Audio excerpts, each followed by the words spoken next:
यो सँगसँगै अब हामी छिट्टै नै अलिकति हामी तोकिएको समयभन्दा ढिला नै हुने गर्छौँ सधैँ। आज चाहिँ थोरै ढिला चाहिँ हुन गयो। अब चाहिँ हामी छिट्टै नै कार्यक्रमको औपचारिक चरणमा प्रवेश गर्नेछौँ। कृपया पछाडिको साथीहरू अगाडिको सिटमा बसिदिनु होला। व्यवस्थापनमा खटिनु भएको साथीहरूले सबैलाई सिटमा बस्नको लागि सिट व्यवस्थित गरिदिनु होला। त्यसै गरी आमन्त्रित अतिथिज्यूहरूको लागि चिया पानीको बन्दोबस्तदेखि लिएर हाम्रो व्यवस्थापनमा खटिने साथीहरूले त्यतापट्टि ध्यान दिनु होला। हाम्रो अतिथिको आगमनको क्रम जारी हुँदैछ।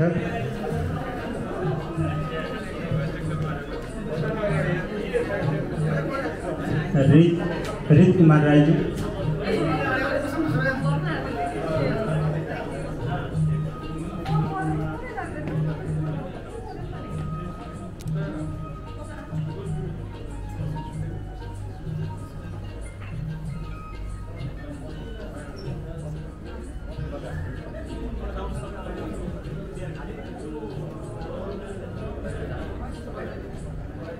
त्यसै गरी अन्य सङ्घ संस्थाका विशिष्ट व्यक्तित्वहरू, त्यसै गरी अन्य समाजसेवी तथा पत्रकार महासङ्घ कतार शाखाका प्रतिनिधिज्यूहरू, त्यसै गरी यस संस्थाका सल्लाहकारज्यूहरू, संरक्षकज्यूहरू, अग्रजज्यूहरू, त्यसै गरी यस संस्थामा आबद्ध सदस्य मित्रहरू, सबैमा यस सद्भाव युवा समाज कतारका शुभचिन्तक शुभेच्छुक सम्पूर्ण उपस्थित सम्पूर्णमा सद्भाव युवा समाज कतारको सन्ध्याकालीन सद्भावमय नमन टक्राउँछु। स्वीकार्नुहोस्। म टीका विष्ट सद्भाव युवा समाज कतारको सचिव र हाम्रो यस सद्भाव युवा समाज कतारको सदस्य श्री रित कुमार राईज्यू आजको यस कार्यक्रमको सञ्चालकको भूमिकामा रहनेछौँ। आशा छ कार्यक्रम अवधिभर यहाँहरूको साथ सहयोग हौसला सपोर्ट पाइरहनेछौँ। आपसी सहयोग, सामाजिक सद्भाव र बन्धुत्वको भावनालाई आत्मसात गर्दै सन् 2008मा स्थापित यस संस्थाले आज 14औं वसन्त पार गरेको छ। यसै गरी 15औं, 16औं, 17औं हुँदै सिल्भर जुब्ली, गोल्डन जुब्ली पार गर्दै शतक वर्ष पार गरोस्। हामी सबैलाई शुभकामना।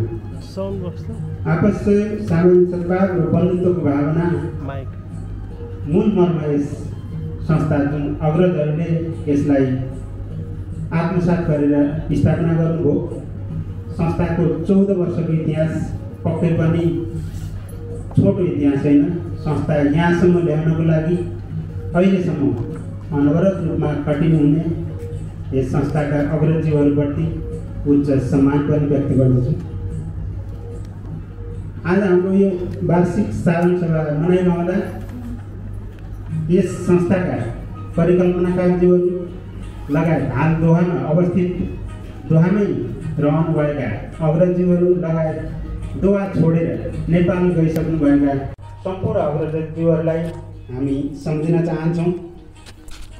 आफ्नो लागि केही गर्छु भनेर प्रवासिएका हामी नेपाली, हामी साथीभाइहरूलाई कुनै बेला केही समस्या पर्ला, हाम्रा रीतिरिवाजहरू चाडपर्वहरू आउँदाखेरि हामी घर जान नपाए पनि हामी प्रवासमै भए पनि हामी हाम्रा चाडपर्वहरूको परिभाषा कोरौँला र मुख्यतः हामी प्रवासमा बसिरहँदा हामी मध्ये कसैलाई केही आपद समस्याहरू आइपर्यो भने त्यति बेला सहयोगी बन्नुला भनेर खोलेको संस्था आज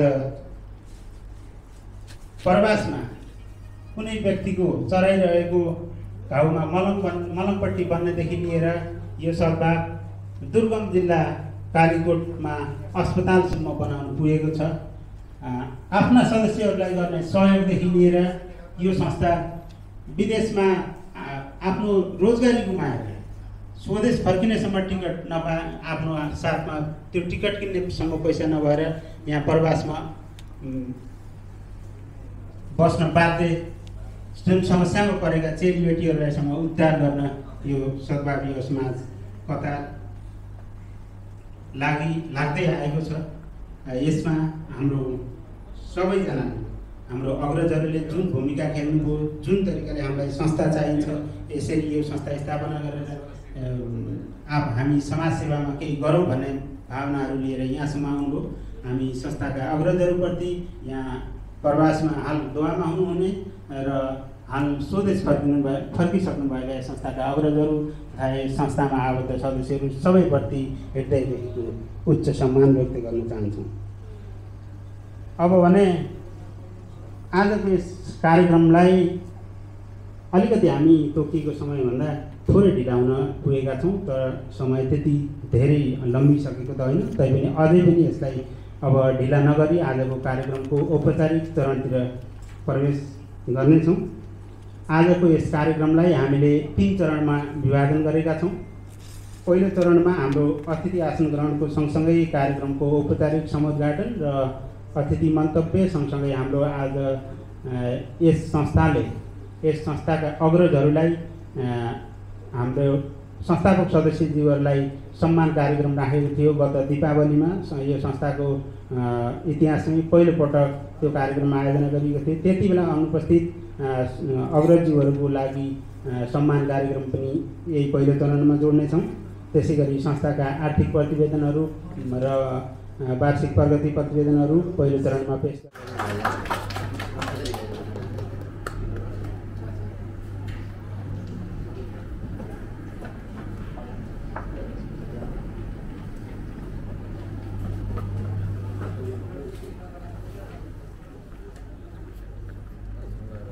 सभाध्यक्षज्यूद्वारा आजको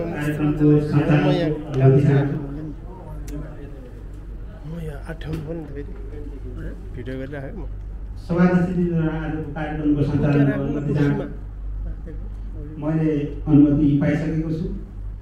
अब यसै गरी आज यस श्री सद्भाव युवा समाज कतारको 12औं वार्षिक साधारण सभाको प्रमुख अतिथिको आसन ग्रहणको लागि एनआरएनए एमसिसी कतारका प्रमुख सल्लाहकार तथा श्रमिक समस्या तथा राहत वितरण समितिका पूर्व संयोजक एवं समाजसेवी आदरणीय व्यक्तित्व श्री उत्तम गुरुङज्यूलाई मञ्चमा आई प्रमुख अतिथिको आसन ग्रहण गरिदिनुको लागि हार्दिक अनुरोध गर्दछु।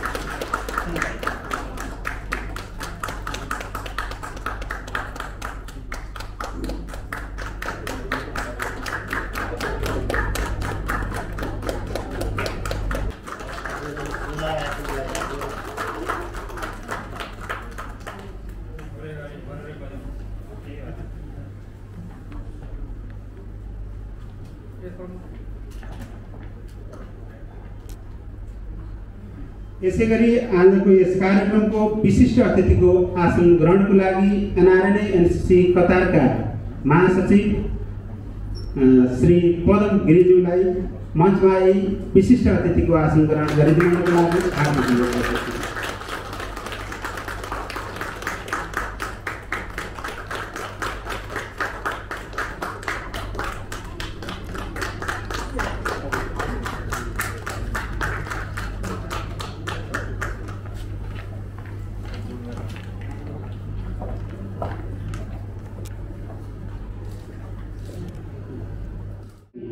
उपाध्यक्ष श्री माया केसीज्यूलाई मञ्चमा आई विशिष्ट अतिथिको आसन ग्रहण गरिदिनुको लागि हार्दिक अनुरोध गर्दछु।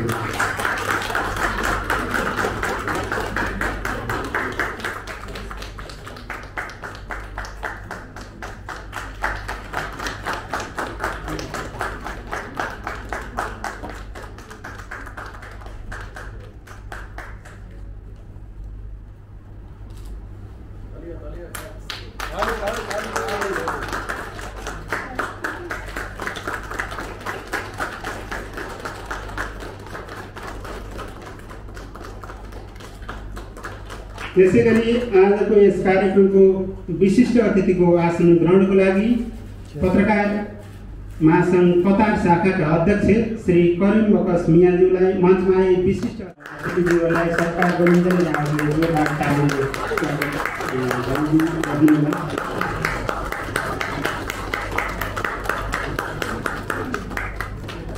त्यसै गरी आजको यस कार्यक्रमको अतिथिको आसन ग्रहणको लागि हिमालयन युवा समाज कतारका अध्यक्ष श्री रामशरण श्रेष्ठज्यूलाई मञ्चमा आई अतिथिको आसन ग्रहण गरिदिनको लागि हार्दिक अनुरोध गर्दछु।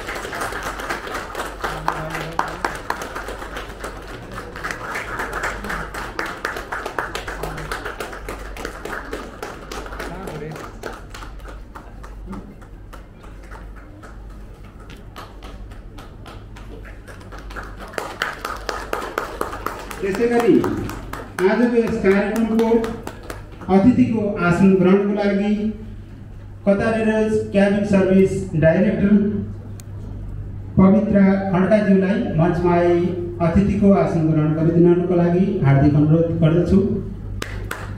उपस्थिति हुनुहुन्छ भने अगाडि आइदिनुहुन्छ।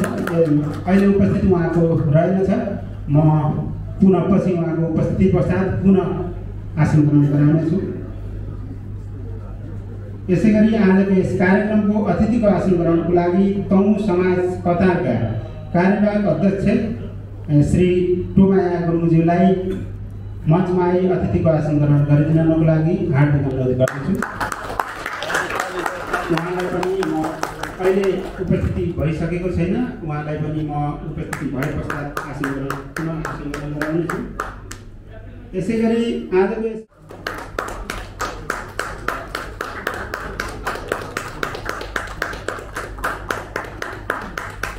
त्यसैगरी आजको यस कार्यक्रमको अतिथिको आसन ग्रहणको लागि पत्रकार महासङ्घ कतार शाखाका सदस्य तथा मध्याह्न राष्ट्रिय दैनिकका पत्रकार श्री तिलु शर्माज्यूलाई मञ्चमा आई अतिथिको आसन ग्रहण गरिदिनको लागि हार्दिक अनुरोध गर्दछु। अहिले तिलु शर्माज्यू उहाँको उपस्थिति हुनेछ। उपस्थिति पश्चात म पुनः आसन ग्रहण गराउनेछु। त्यसैगरी आजको यस कार्यक्रमको अतिथिको आसन ग्रहणको लागि पत्रकार महासङ्घ कतार शाखाका सदस्य तथा मध्याह्न राष्ट्रिय दैनिकका पत्रकार श्री तिलु शर्माज्यू उपस्थित हुनुहुन्न। अहिले म पुनः उहाँलाई आसन ग्रहण गराउनेछु। त्यसैगरी आजको यस कार्यक्रमको अतिथिको आसन ग्रहणको लागि मुगलानी खबरका पत्रकार श्री सन्तोष केसीज्यूलाई मञ्चमा आई अतिथिको आसन ग्रहण गरिदिनको लागि हार्दिक अनुरोध गर्दछु। उहाँको पनि अहिले उपस्थिति छैन। उपस्थिति केही समय पछाडि उहाँको उपस्थिति हुनेछ। त्यस पश्चात म उहाँलाई पुनः आमन्त्रण गर्नेछु। त्यसैगरी पेरु समाज कतारका अध्यक्ष श्री चन्द्रलिङ्गे तमुलज्यूलाई मञ्चमा आई अतिथिको आसन ग्रहण गरे।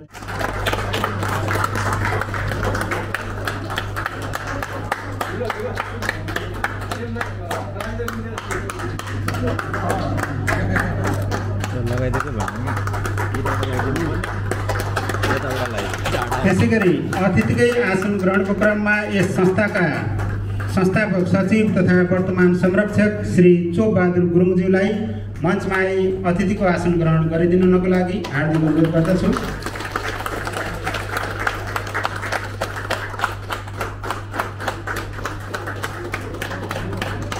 कतिको लामो एडिट गर्ने विचार छ?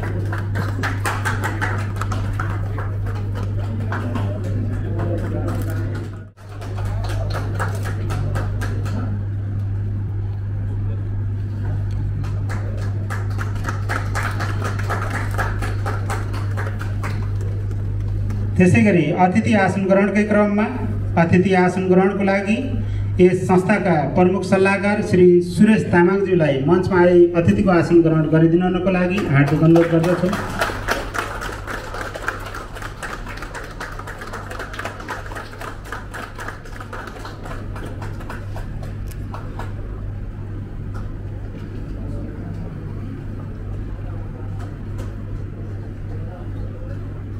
त्यसैगरी अतिथि आसन ग्रहणकै क्रममा यस संस्थाका सल्लाहकार श्री शिशिर काफ्लेज्यूलाई मञ्चमा आई अतिथिको आसन ग्रहण गरिदिनको लागि हार्दिक अनुरोध गर्दछु।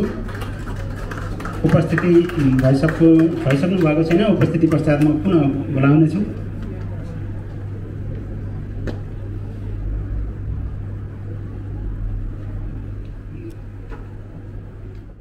हार्दिक अनुरोध गर्दछु।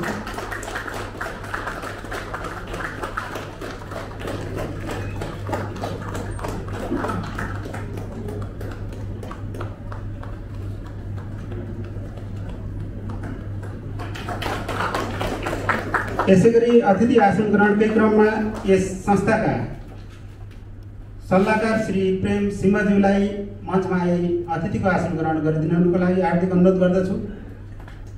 उहाँ उपस्थित हुनुहुन्न। अहिले उपस्थिति पश्चात म पुनः बोलाउनेछु।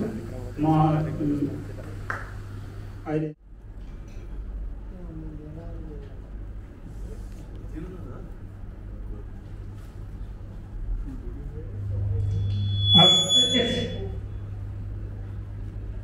अब भने राष्ट्रिय गान बज्नेछ।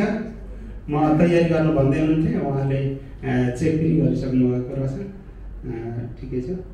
अब भने राष्ट्रिय गान बज्नेछ। सबैजना आफ्नो स्थानबाट उठेर राष्ट्रिय गानमा सहभागी भइदिनुको लागि हार्दिक अनुरोध गर्दछु।